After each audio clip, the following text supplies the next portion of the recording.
आणि मी आपल्याला जाहीर आवाहन करतो, श्रद्धेय बाळासाहेबजी आंबेडकर यांची सभा आपण बघितली आहे. 30-40 हजार इतका जनसमुदाय त्या ठिकाणी हिंगोलीमध्ये होता. आणि आपण मुख्यमंत्र्याची सभा बघितली, अर्धी खुर्च्या खाली, जास्तीत जास्त 5-7 हजार लोकही नव्हते. काल गडकरी साहेबांची सभा झाली, त्यांच्या सभेलासुद्धा पूर्ण खुर्च्या खाली होत्या. उबाटाची त्या ठिकाणी सभा झाली किनवटमध्ये, त्या ठिकाणी 200सुद्धा माणसं नव्हते. आणि आमचे 200 माणसं आमच्यासोबत हिंडू लागलेत. हजार लोकांच्या गावामध्ये रॅल्या आम्ही काढत आहोत.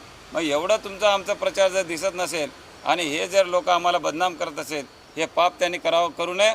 आणि त्यांना खुल्लं आव्हान आहे माझं, जर मुख्यमंत्र्याला जर खरंच एवढी गुर्मी आहे, जर एवढी ताकद त्याच्याकडे आहे, तर त्याने आज हिंगोली लोकसभा मतदारसंघामध्ये तिथं रामलीला मैदानावर जाहीर सभा घ्यावे.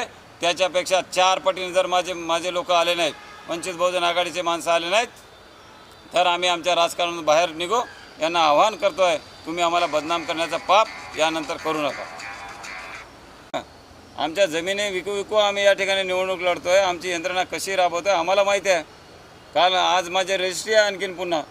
त्यामुळे कसं आहे की हे लोक बदनाम करणारे जे पापी लोक आहेत, यांनासुद्धा आपल्याला जागा दाखवावं लागेल. कारण गरीब लोकांना बदनाम करण्याचं षडयंत्र आज नाही झालं आहे, फार पूर्वीपासून हे चालू आहे. तांड्यातलं असेल, वाडीतलं असेल, दलिताचं असेल, मुस्लिमाचं असेल, या लोकांना फक्त पैशाचा आमिष दाखवायचं आणि बदनाम करायचं, हे पाप त्यांनी करू नये. माझी हात जोडून विनंती आहे, तांड्यामध्ये जा, गावामध्ये जा आणि मग ठरवा की ताकद कोणाची जास्त आहे आणि काय आहे ते.